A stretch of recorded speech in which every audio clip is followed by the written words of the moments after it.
Hello बच्चों, नमस्कार। जैसा कि आप लोग देख रहे हो 2023 का यह मॉडल पेपर है और जैसा आप पेपर यहाँ पर देखोगे सेम टू सेम आपका board paper same to same ऐसा ही आएगा। ठीक है, तो सबसे पहले हम लोग इसको समझेंगे।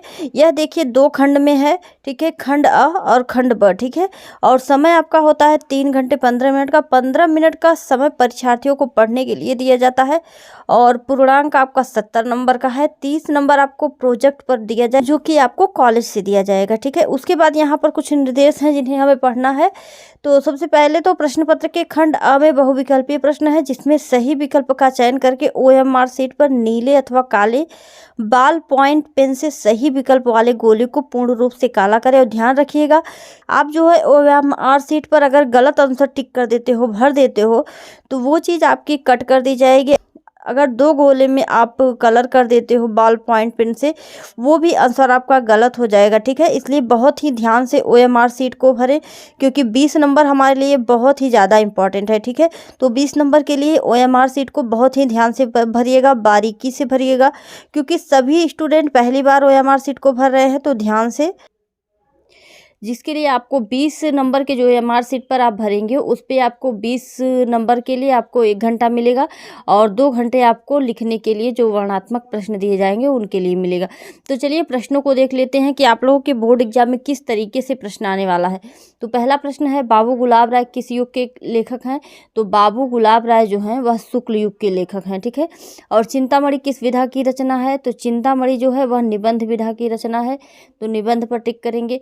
गबन किसकी रचना है? तो मुंशी प्रेमचंद की रचना है। अगला क्वेश्चन देखेंगे, शुक्ल युग की समयावधि है, तो शुक्ल युग की जो समयावधि है वह है 1936 से 1943 तक। ठीक है, और नीड़ का निर्माण फिर किस विधा की रचना है? तो नीड़ का निर्माण फिर आत्मकथा है। ठीक है, प्रिय प्रवास किस युग की रचना है? तो प्रिय प्रवास जो है वह द्विवेदी युग की रचना है।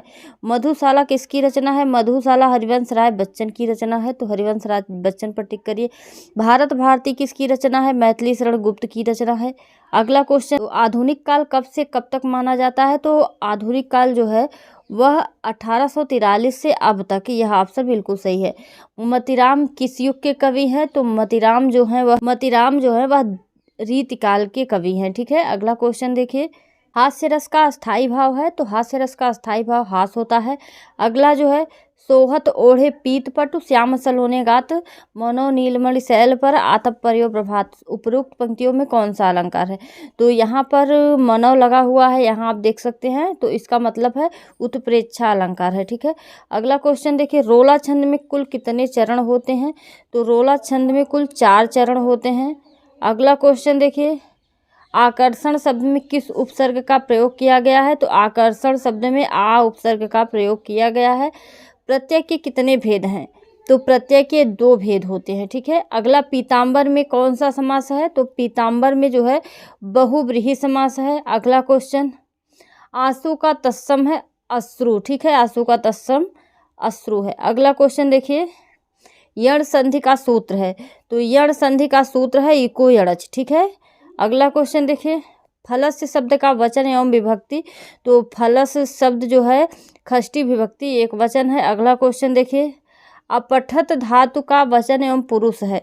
तो यहाँ पर जो है उत्तम पुरुष बहुवचन है, सही होगा। तो अगला क्वेश्चन देखिए, यहाँ पर देखिए अब वर्णनात्मक प्रश्न आ गया है। यहाँ से हमने 20 नंबर के जो है नंबर पा लिए हैं क्योंकि हमने पूरा सही किया है। अगर आप लोग इसी तरीके से सही करते हो तो आप लोगों को पूरा 20 नंबर मिलेगा। ठीक है, इसमें कोई भी राइटिंग पर ना ही किसी चीज़ पर कटौती होती है। तो पूरे के पूरे अगर आपने पूरे क्वेश्चन सही कर दिए तो आपको 20 नंबर पूरे मिलेंगे। ठीक है, अगला जो है, निम्नलिखित गद्यांश पर आधारित 3 प्रश्नों का उत्तर दीजिए। यहाँ आप इस गद्यांश को पढ़ोगे। ठीक है, इस पूरे गद्यांश को पढ़ोगे, यहाँ पर आपको 6 नंबर मिलेंगे क्योंकि 3 क्वेश्चन है, इस गद्यांश से ही आंसर देना है। ठीक है, तीनों क्वेश्चन के यहाँ पर आप देख सकते हैं। यहाँ देखिए पहला क्या है, उपर्युक्त गद्यांश का संदर्भ लिखिए। ठीक है, तो आपको संदर्भ लिखना है। यह कोई बात नहीं कि एक स्वभाव और रुचि के लोगों में ही मित्रता हो सकती है।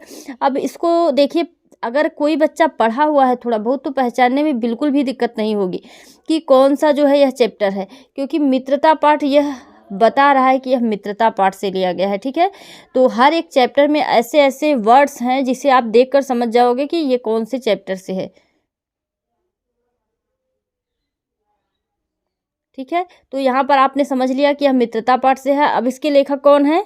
आचार्य रामचंद्र शुक्ल, ठीक है, आचार्य रामचंद्र शुक्ल। और मित्रता पाठ यानी कि आपका गद्यांश का संदर्भ कंप्लीट हो चुका है, ठीक है, 2 नंबर आपके मिल गए। अब गद्यांश के रेखांकित अंश की व्याख्या कीजिए, ठीक है। तो रेखांकित जो भी आपको आता हो मित्रता पाठ आप थोड़ा सा पढ़े हुए हो ऊपर नीचे, ठीक है। मैं ये नहीं कर रही हूँ कि आप बहुत सटीक सही लिखिए, ठीक है। जितना ऊपर नीचे का मित्रता पाठ में जितने भी टॉपिक हैं सभी को मिलाकर आप यहाँ से यहाँ तक का व्याख्या कर दो, ठीक है। रेखांकित अंश की व्याख्या हो गया। अब यहाँ पर देखिए, लेखक के अनुसार समाज में विभिन्नता देखकर लोग एक दूसरे की ओर क्यों आकर्षित होते हैं। तो यहाँ पर आप देखोगे, इसको जब पूरा गद्यांश को पढ़ोगे तो आपको पता चल जाएगा। जैसे देखिए, यहाँ पर कोई बात नहीं है कि एक स्वभाव और रुचि के लोगों में ही मित्रता हो सकती है। समाज में विभिन्नता देखकर लोग एक दूसरे की ओर आकर्षित होते हैं। तो सिंपल सी, समाज में विभिन्नता देखकर लोग एक दूसरे की ओर आकर्षित होते हैं, ठीक है। यहाँ पर 6 नंबर आपको मिल गए कि नहीं मिल गए? सच सच बताइएगा, पूरे 6 नंबर मिले आपको? ठीक है। तो बहुत ही आसान है पेपर, आप लोगों को बिल्कुल टेंशन नहीं लेना है। बस आप लोग समझ लो पूरा पेपर कैसे आप लोगों को करना है, ठीक है। अब मान लीजिए आपने मित्रता पाठ नहीं पढ़ा, ठीक है, तो ममता पाठ आपने पढ़ा हुआ है। तो यहाँ देखिए, ममता से भी आया हुआ है, हे भगवान तब के लिए विपद के लिए इतना आयोजन, परम पिता की इच्छा के विरुद्ध इतना साहस। अब आपने देख लिया कि यह ममता पाठ से है, ठीक है। तो ममता पाठ को लिखने वाले जयशंकर प्रसाद हैं, ठीक है, जयशंकर प्रसाद और ममता पाठ। यहाँ से ये क्वेश्चन कंप्लीट हो गया, 2 नंबर आपके मिल गए। यहाँ पर अब रेखांकित अंश की व्याख्या कीजिए। तो यहाँ से यहाँ तक की आपको व्याख्या करनी है, ठीक है, यहाँ से यहाँ तक की व्याख्या करनी है, ठीक है। अब इसको व्याख्या कर दीजिएगा, कुछ नहीं आता है पूरा उतार के रख दो, ठीक है। और अगला जो है, ममता द्वारा किस कार्य को ईश्वर की इच्छा के विरुद्ध बताया गया है। तो यहाँ पर ममता जो उनके पिताजी ने जो उन्हें उपहार दिया गया था वह उन्हें पिता के विरुद्ध लगा, क्योंकि परम पिता यानी वो भगवान के लिए कहती हैं कि ये जो आपने लिया है इसको वापस कर दीजिए, क्या हमें भीख नहीं मिलेगी जीने खाने के लिए, तो हम भीख मांगकर भी खा लेंगे। आप इस चीज़ को जो आभूषण मिला था उसको वापस करने के लिए ममता कहती है कि ये जो काम है ये मुझे परम पिता की इच्छा के विरुद्ध लग रहा है, ठीक है। इस तरीके से आप लिख सकते हो। अगला क्वेश्चन, यहाँ से भी आपने 6 नंबर ले लिए, ठीक है। तो 6 6 12 और 20 आपके 32 नंबर कंप्लीट हो गए हैं। अगला देखिए, दिए गए पद्यांश पर आधारित 3 प्रश्नों का उत्तर दीजिए, ठीक है। तो यहाँ पर चरण कमल बंदो हरिराई, जाकी कृपा पंगु गिर लई हो, अंधे को सब कुछ दर्शाई, बहिरो सुने गूंग पुनि बोले, रंग चले सिर छत्र धराई। तो चरण कमल बंदो हरिराई, तो यह जो है सूरदास के द्वारा लिखा गया है, ठीक है, और पद से है, ठीक है। तो यहाँ पर देखिए, अब पद्यांश तो आपका कंप्लीट हो गया, सूरदास के द्वारा लिखा गया है और पद से है, तो इसको लिख दिए। और रेखांकित अंश की व्याख्या कीजिए। तो यहाँ पर जो रेखा, बहिरव सुने गूंग पुनि बोले और रंग चले सिर छत्र धराए, तो यहाँ पर जो बता रहे हैं उसका आपको व्याख्या करना है कि आपकी कृपा से बहरा भी सुनने लगता है, गूंगा भी बोलने लगता है, और जो गरीब लोग होते हैं वो राजा बन के सिर पर उनके छत्र रख दिया जाता है और वैसे वो राजा बन जाते हैं। और उपर्युक्त पंक्तियों में कौन सा अलंकार है? तो यहाँ पर आप देखोगे उपर्युक्त पंक्तियों में एक तो आपका यहाँ पर देखो बार बार, ठीक है, तो यहाँ पर अनुप्रास अलंकार है, ठीक है। तो अनुप्रास अलंकार लिख सकते हो आप लोग। स की पुनरावृत्ति बार बार हुई है, आवृत्ति, तो यहाँ पर अनुप्रास अलंकार होगा, ठीक है। अगला क्वेश्चन, मान लीजिए कि आपने ऊपर का नहीं पढ़ा है, पद नहीं पढ़ा है, तो इसको देखिए, सुन सुंदर वैन सुधारस, साने सयानी है, जानकी भली जानकी जानी भली, यह जो है किसका है? तो यह तुलसीदास की है, ठीक है। तुलसीदास के द्वारा लिखा गया है वन पथ पर से, ठीक है, वन पथ पर, ठीक है। और यहाँ पर आप देखोगे 3 क्वेश्चन जो दिए गए हैं, तो पहला क्वेश्चन कंप्लीट हो गया। रेखांकित अंश की व्याख्या आपको करना है। अनुराग तड़ाग तथा मनु मंजुल कंज कली में कौन सा अलंकार है, ठीक है। तो अनुराग तड़ाग, तो अनुराग तड़ाग में जो है और मनु मंजुल कंज कली में, इसमें भी अनुप्रास अलंकार है, ठीक है। अब दिए गए संस्कृत गद्यांश में किसी एक का संदर्भ सहित हिंदी में अनुवाद कीजिए। यहाँ पर आपको कितने नंबर मिल रहे हैं? 5 नंबर, ठीक है। तो 5 नंबर यानी 2 नंबर आपको संदर्भ के लिए मिल रहा है। संदर्भ में आपको सिर्फ पाठ का नाम लिखना है, ठीक है, और 3 नंबर आपको इसकी अनुवाद करने पर मिलेगा। और ये देखकर आप समझ गए होंगे कि कौन से चैप्टर से है। अब ये देखिए, मानव जीवनस्य संस्करण संस्कृति अस्माकं पूर्वजा मानव जीवनम संस्कृति प्रयत्नम अकुर्म अस्माकं जीवनस्य संस्करणाय यान आचारान विचारान आदर्शयन सर्वम अस्माकं संस्कृति। यह जो है भारतीय संस्कृति से है, ठीक है, भारतीय संस्कृति से। अगला क्वेश्चन देखेंगे, दिए गए संस्कृत पद्यांश में से किसी एक का संदर्भ सहित हिंदी में अनुवाद कीजिए। तो यहाँ पर देखिए, मानम हित्वा प्रियो भवति, क्रोधम हित्वा न सोचति, कामम हित्वार्थवान भवति, लोभम हित्वा सुखी भवति। यह जीवन सूत्राण से है, ठीक है, जीवन सूत्राण से। अगला देखिए, सर्वे भवन्तु सुखिनः सर्वे सन्तु निरामया सर्वे भद्राणि पश्यन्तु माँ कश्चित् दुख भाग भवेत्। ये कहाँ से है? भारतीय संस्कृति से, ठीक है। भारतीय संस्कृति में एक श्लोक है ना, तो वो यही श्लोक है। दोनों दिया हुआ है, दोनों आप आसानी के साथ कर सकते हो। उसके बाद अपने पठित खंड काव्य के आधार पर निम्नलिखित प्रश्नों का किसी एक का उत्तर दीजिए। यहाँ पर जैसे देखिए, मुक्तिदूत मान लीजिए खंड काव्य है, इसके 2 आंसर हैं, 2 क्वेश्चन है। यहाँ पर सिर्फ आपको एक का आंसर देना है, चाहे आप इसका दो या फिर इसका दो, ठीक है, एक ही का देना है, 3 नंबर आपको मिलेगा। और खंड काव्य आपको पता कर लेना है कि कौन सा खंड काव्य आपके जिले में चलता है। अगला देखिए, दिए गए लेखकों में से किसी एक का जीवन परिचय लिखते हुए उनकी एक प्रमुख रचना का उल्लेख कीजिए।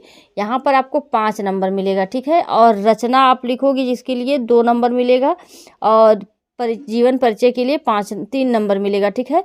और 3 लेखकों का दिया रहेगा, आपको करना सिर्फ एक है। जैसे आपने राजेंद्र प्रसाद का कर दिया, ठीक है, तो उन्हीं का करोगे, या फिर जब शंकर प्रसाद का, या फिर आचार्य रामचंद्र शुक्ल का, जिसका भी याद होगा, ठीक है।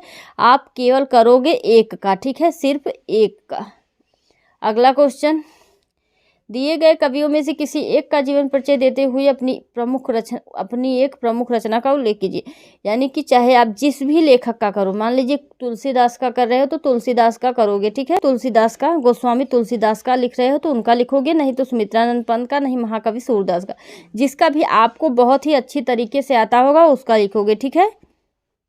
अगला जो है, अपनी पाठ्य पुस्तक में से कंठस्थ कोई एक श्लोक लिखिए। मैंने आप लोगों को बताया कम से कम आपको 3 श्लोक याद करना पड़ेगा, ठीक है।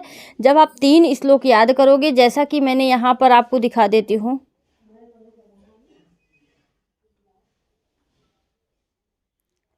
आप यहाँ पर देख सकते हो, एक श्लोक, 2 श्लोक यहाँ पर दिया है। जब एक श्लोक आपके पास एक्स्ट्रा रहेगा, फिर आप वो श्लोक लिख सकते हो श्लोक की जगह पर। ये दोनों श्लोक नहीं लिख सकते हो, ठीक है, ये आपके पेपर में ही लिख दिया रहेगा। यहाँ पर अपनी पाठ्य पुस्तक से कोई एक श्लोक लिखोगे, जिसके लिए 2 नंबर आपको मिलेगा, ठीक है। उसके बाद निम्नलिखित में से किन्हीं 2 प्रश्नों का उत्तर संस्कृत में दीजिए। यहाँ पर जो आपका ये क्वेश्चन है, 2 का आपको आंसर संस्कृत में देना है, ठीक है। अगला क्वेश्चन देखिए, निम्नलिखित में से किसी एक विषय पर निबंध लिखिए। यहाँ पर आप किसी पर भी एक पर आपको लिखना है, 9 नंबर आपको मिलेगा, ठीक है। जैसे आपने मान लीजिए कि आपने पर्यावरण संरक्षण के उपाय पर लिखा, ठीक है, तो आप उसी के बारे में लिखोगे और 3 को छोड़ देना है, ठीक है, ध्यान रखिएगा इस बात का। तो सबसे पहले तो सभी लोगों को प्रश्न समझना जरूरी था, ठीक है, क्योंकि प्रश्न अगर आप लोगों को नहीं समझोगे तो पूरा क्वेश्चन ही अगर आप लोग उतारोगे तो फिर कैसे होगा। तो आशा करती हूँ कि आप लोगों को सारे क्वेश्चन समझ में आ गए होंगे। और अगर आप लोगों को कहीं भी कोई भी दिक्कत होती है, कहीं कुछ समझ में नहीं आ रहा है, तो प्लीज़ कमेंट करके ज़रूर पूछिएगा, और वीडियो को ज़्यादा से ज़्यादा शेयर करिए ताकि सभी लोगों को क्वेश्चन समझ में, क्योंकि 10th के बच्चे पहली बार पेपर दे रहे हैं और उन्हें क्वेश्चन समझने में दिक्कत होती है कि कौन सा क्वेश्चन कितना करना है, कौन सा क्वेश्चन कितना करना है। बहुत सारे ऐसे बच्चे होंगे, तो जितने बच्चों की आप लोग हेल्प कर सकिए उतने बच्चों को शेयर करिए ताकि उनकी भी हेल्प जाए। और चैनल को सब्सक्राइब करना बिल्कुल ना भूलें, क्योंकि इस पर लगातार model paper, previous year paper सभी लगातार दिए जा रहे हैं। चलिए मिलते हैं नेक्स्ट वीडियो में, धन्यवाद।